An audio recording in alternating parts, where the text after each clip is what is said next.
Good morning, Western Washington, and happy Tuesday. I'm Matthew Fab with Western Washington Weather, and today we're going to take a look at the system moving into the area today and a look at the forecast for the remainder of this week. So starting with the satellite imagery, you can see this system is moving into Western Washington right now.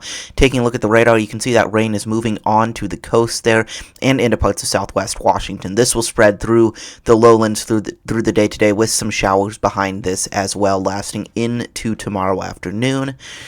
So let's take a look here at the forecast from the European model. You can see this rain moves through the area today, and then we get showers from this evening through Wednesday there. You can see those move out of the area by Wednesday afternoon to evening.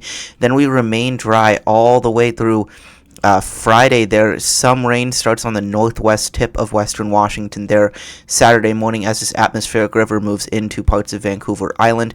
That will start to sag a little bit south as we go through the weekend.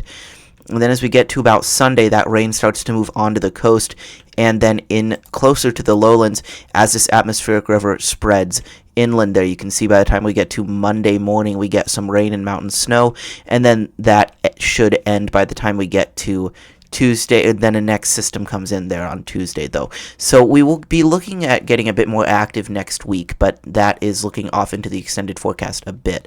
And taking a look at that a little bit more, you can see our system goes through today. You get that brief trough there. Then we have this ridge that sets up across the area through the weekend with this atmospheric river over BC. That ridge moves off to the east on Sunday and Monday, and we get that opening the door to more systems, and we'll have steady troughing across the area all the way through the middle of March, and that will likely bring more storms, more rain, hopefully more mountain snow to the area through the middle of the month.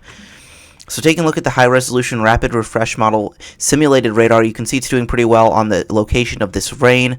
Rain at times across the metro area from 9 to 10 a.m. all the way through the afternoon to about 2 to 3 p.m. there, and then you can see some showers on the back side of this as well. Maybe a heavy band or so around Whidbey, Camano Islands up towards Skagit and Whatcom counties this evening, 4 to 5 p.m. possibly. You can see some snow in the mountains as well. Some more showers move through the area all the way through Wednesday morning, and then those showers fully diminish in coverage by about 1 to 3 p.m. On Wednesday there. So total precipitation here in the European model, you can see not all that much for the area. About a 1/4 inch for the metro, a little bit less in this rain shadow. Maybe some enhanced areas of rain up toward a 1/2 inch around Whatcom and Skagit counties.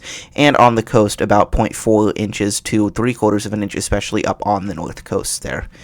And then in the mountains, not too much in the way of snow, 1 to 3 inches at the passes, so not a travel impact. Some of the higher ski areas and recreation areas like Paradise and Mount Baker could get 3 to 6 inches, up to maybe 2 inches there at Hurricane Ridge as well.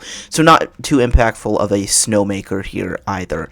And then taking a look at wind gusts today, you can see the European model shows gusts of 30 to 35 miles per hour across the Seattle metro area, up to 35 to almost 40 miles per hour, maybe around Olympia and Yelm, but that may be a little bit overdone. You can see 35 to 40 miles an hour along the coast and in parts of the San Juans, especially near Friday Harbor there.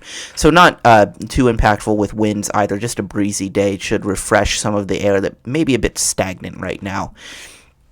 Taking a look at high temperatures, you can see low 50s today, low 50s tomorrow as well. Start to tick up a little bit on Thursday, low to mid 50s.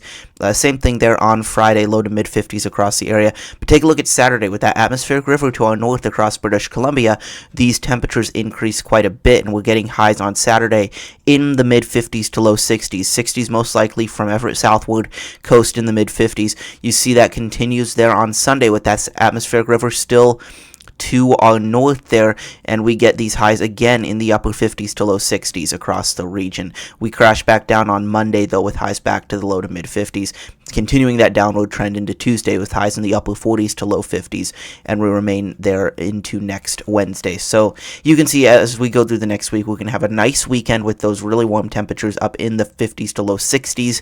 Not as warm as the previous weekend, but still it'll be nice to get back up into the 60s briefly again, and then we crash back down into next week as we get more active. So definitely stay tuned for more information on that.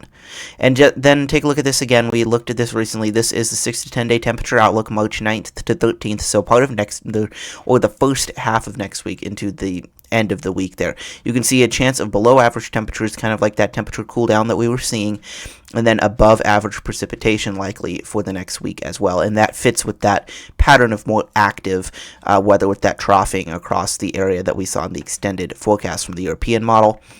Also want to point this out, my friend Michael Snyder started a new YouTube channel called Worldwide Weather Watch. So if you're looking to move past the Pacific Northwest or Western Washington, go check out this channel. I'll put the link in the description, looking at weather all across the world. And there's always some pretty interesting stuff going on. So this should be an interesting channel to tune into.